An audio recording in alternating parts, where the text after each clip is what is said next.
He's ready for you now. Thank you. Thanks for coming in today. I really appreciate you sending in your CV. No problem. It was funny. Oh, okay.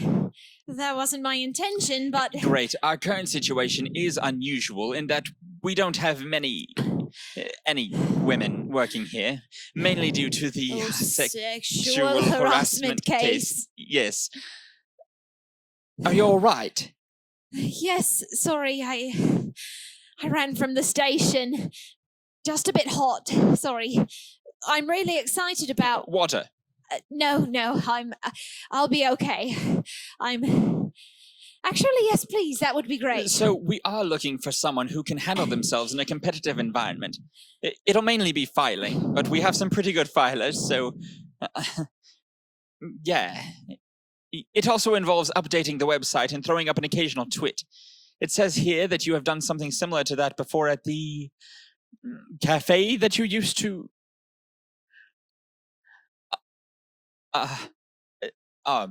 okay. I'm sorry, that won't get you very far here anymore. Oh no, sorry, I thought I had a top on underneath. Yep. Okay, but for the record... no, seriously. In this case, genuine accident. Look, with our history here, I understand why you might have thought... I wasn't trying to... Jesus, I was hot. I take this kind of thing very seriously now. Well, I'm not trying to shag you. Look at yourself. Okay. Please leave. What? But you don't understand. I need... Please, just leave. Perv. Slut. Oh, wow. Please leave. You please leave. It's my office. Yeah? Okay. Wait. 3 nights ago, I ordered myself a very slutty pizza. I mean, the bitch was dripping. That dirty little stuffed crust wanted to be in me so bad. I just ate the little tart like she meant nothing to me. And she loved it. That pretty much nailed that, and it was pretty late now, so I dragged myself upstairs and got into my office. Or my bed. And tried to work on the figures for the cafe. I run a guinea pig-themed cafe. But it's out of cash, and it's going to close unless a check falls out of the sky, or a banker comes on my arse. But neither are going to happen, and I don't want to dignify the banker man with a proper mention, so I'm not going to talk about him. Or how I do sometimes wish I could own up to not having morals and let him come on my arse for £10,000. But apparently we're not supposed to do that. So okay, I won't. Even though it would solve everything, I won't. Even though I could. Lying in my office, the cafe numbers start to jump out at me like little ninjas. So I rationalize it would be good to just switch off for a bit, improve my mind. So I watched a pretty good movie, actually, called 17 again, with Zac Efron, who is... fit. I know. But seriously, he's actually a really good actor. So, yeah, and the film could have been worse, honestly. Check it out. Then that finished, so I lay there thinking, cafe, numbers, Zac, numbers. Googled Obama to keep up with, you know, who, as it turns out, is also attractive. Lay there, numbers, Obama, numbers, Zac, Obama, numbers, Zac.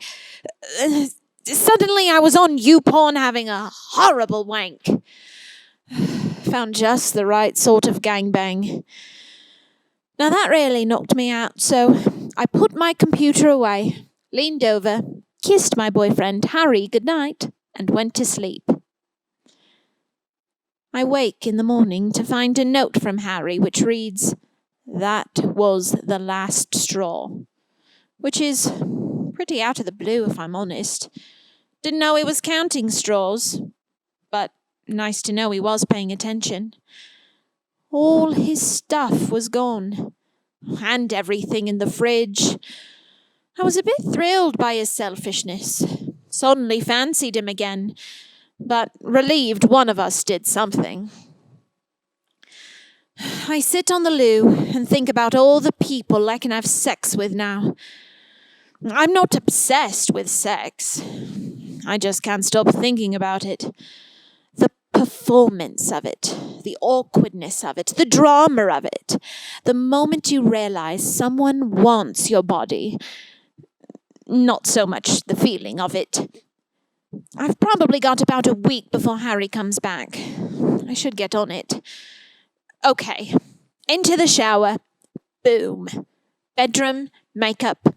Boom. Gonna really make an effort.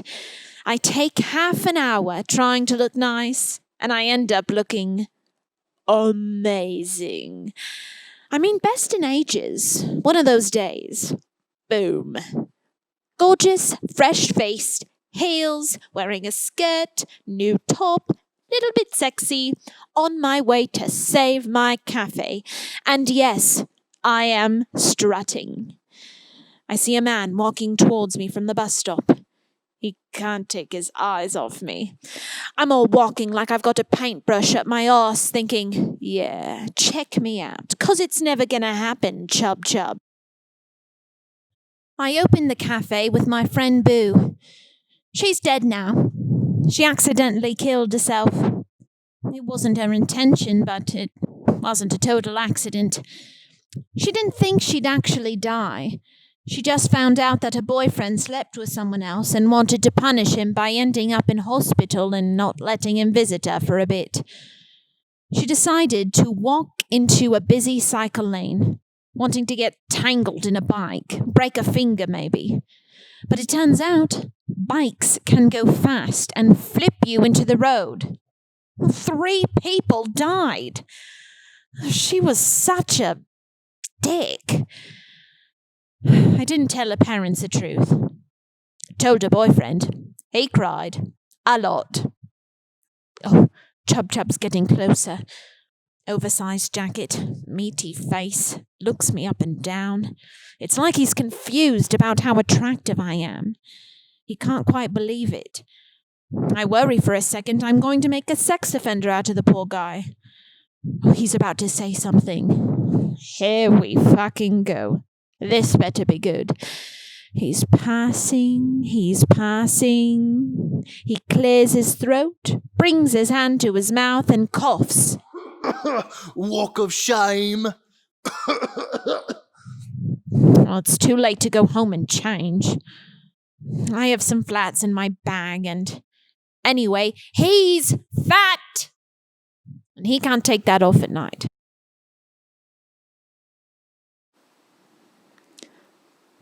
Boo's death hit the papers. Local cafe girl hit by a bike. And a car. And another bike. There was a buzz around the cafe all of a sudden. Flowers, notes, guinea pig-themed memorabilia were left outside in a memory. Boo made sense of the guinea pig theme.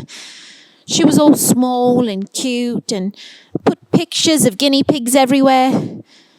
I pretend they're not there, which I suspect makes the whole guinea pig cafe experience a bit creepy.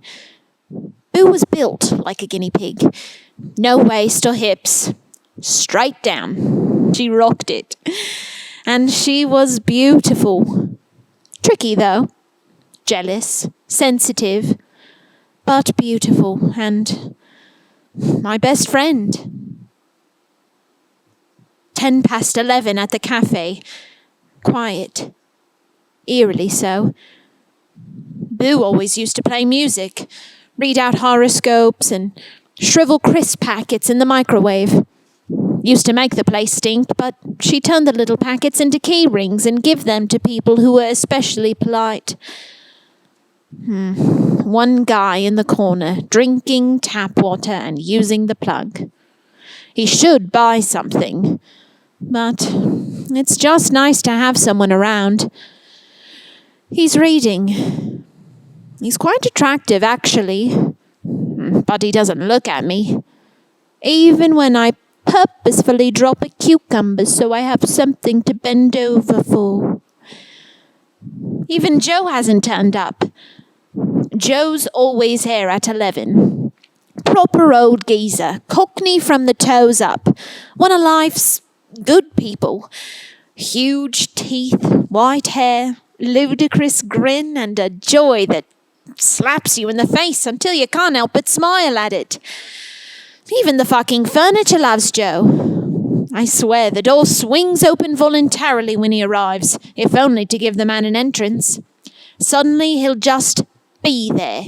Crash! It almost clatters off the hinges with the force of him. Nothing touches Joe. He's invincible. You can hear him bellowing, "Hello, sweet pea," to the whole street before he swaggers in, long white hair blowing behind him, cut-off checkered trousers and white T-shirt with braces, dripping wet from the rain all... All right, Magic, what a beautiful morning. I can't get over how glorious it is out there. Lucky to live, eh? Lucky to live. I don't know what he does. I just know he comes in at 11. Usually. I find myself watching the door. Didn't notice he was such a regular when Boo was here, but now... But then it's okay, because I see his silhouette take up the window and wait for the door to crash open. But today it just flops to its side with a whimper, and Joe limply shuffles to the counter. I'm not prepared for this. All right, Joe. Yeah, I'm all right, Ducky. Tea, Joe. Yeah, lovely. Thank you, darling. I'm just gonna be out the back. I make his tea. 6 sugars. I take it outside and place it on his little table. He rolls a fag and watches the cup steam. Now, ain't that a beautiful thing? Not sure what to do. I ask him for a rollie. I don't smoke. Well, I do, but shut up. Can I have a rollie, Joe? Sugar Plum, you can have anything you want. May I have the honor? Yeah, thanks. He rolls it with his spindly, inky fingers. Takes 4 seconds, proper pro. I take it and light it. We smoke. I sit beside him. 2 of us on tiny little kids' chairs. Sort of a gimmick thing, but rarely they were cheaper. He looks ridiculous. I love these chairs, you know? What's wrong, Joe? Ah, my girl, I love people. I love people. But they get me down. Yeah. People are shit.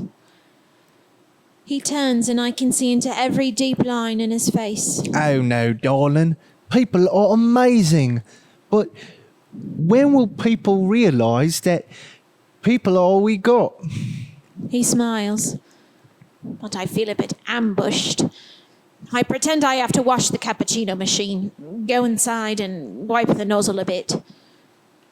I realise I've forgotten to give Hillary her Earl Grey. 10:30 at night. Back at the flat. I sit on my stripy sofa, open my laptop. Anal. Gangbang. Mature. Oh, big cocks. Small tits. Hentai. Oh, Asian. Teen. MILF. Oh, big butt. Gay. Lesbian. Facial. Fetish. Young and old. Swallow. Rough. Voyeur. Public. Suddenly the sun's creeping in. And I'm raw. Okay. Lease is up today. I leave the flat. I put the closing sign up outside the cafe.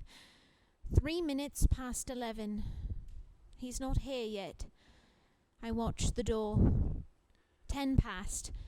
The door flies open. All right, Baba Ganoush, forgive me I'm a little late, but do I have a morning story for you today or what? Listen to this. I tell him to shut up and close the door.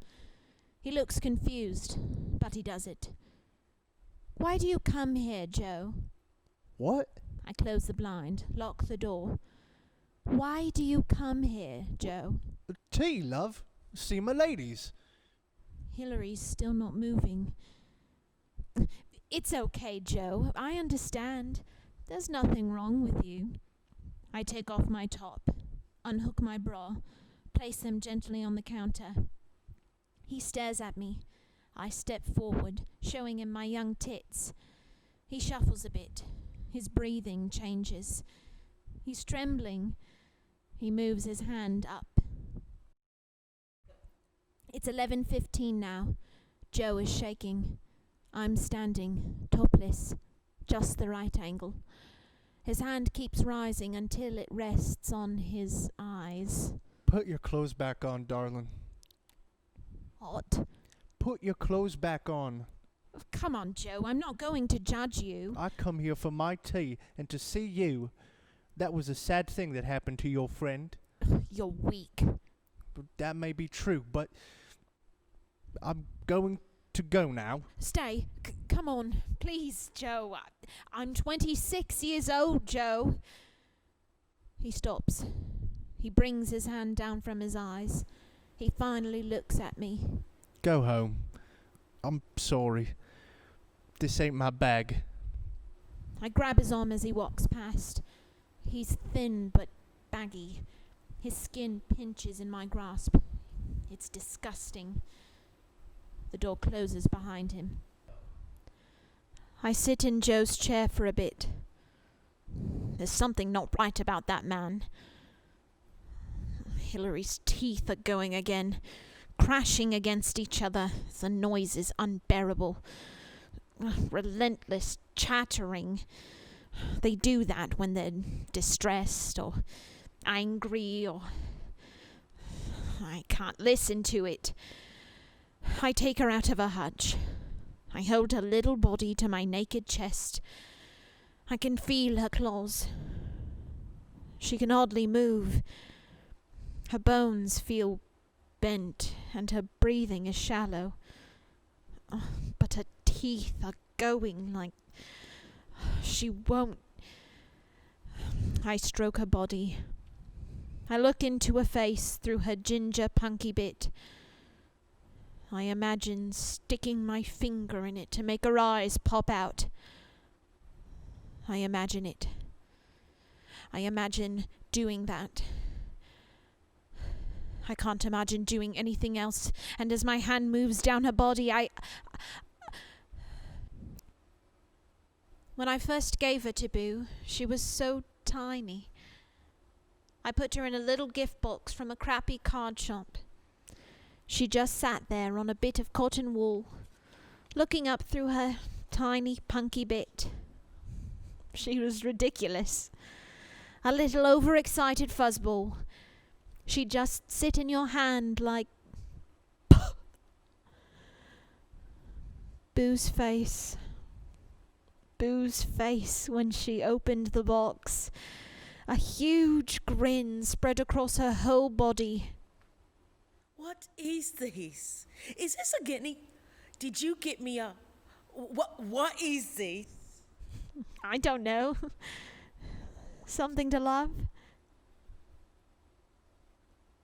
I'm crying. My fingers are gripping her. I can't. I imagine my... I can't. I can feel how scared she is. How much pain she's in. My fingers are... I can't. I hold her to me tightly, and I hold her to me tighter. I hold her to me tighter until I can feel her bones crack against me and her chattering stop. Everything is quiet, and she is safe. Okay, please leave. What? But you don't understand. I need... Please, just leave. perv. Slut. Wow. Please leave. You please leave. It's my office. Yeah? Okay. Wait. What made you laugh? What? On my CV, you said it was funny. You wrote that you run a cafe for guinea pigs. Right. That's not strictly true, but okay. That made you laugh? Yes, I suppose. Never thought guinea pigs needed... It was a guinea pig themed cafe. Oh, right. Yeah. That makes sense. Yeah. What if I told you that I fucked that cafe into liquidation? That I fucked up my family, I fucked my friend by fucking her boyfriend, that I don't feel alive unless I'm being fucked, and I don't feel in control unless I'm fucking, because fucking makes the world tighten around me, that I've been watching people fuck for as long as I've been able to search for it, and that I know my body as it is now is really the only thing I have, and when that gets old and unfuckable, I might as well just kill it. That sometimes I wish I never even knew fucking existed because somehow there isn't anything worse than someone who doesn't want to fuck me. That I fuck everything, but this time I genuinely wasn't trying to...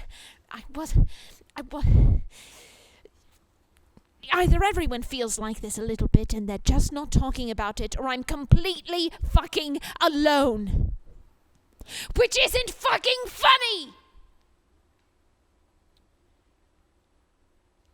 That really wasn't appropriate. Yeah, okay. Sorry. Look, 3 months ago I touched a colleague's breast at a party, and not for the first time. It ruined the reputation of the business I've been building my whole life, and has completely alienated me from my family. Why did you do it? It was a terrible mistake. People make mistakes. Yes, they do. That's why they put rubbers on the ends of pencils. Is that a joke? I don't know. Shall we start this interview again? Okay. Thanks for coming in. I really appreciate you sending in your CV. No problem. It was funny.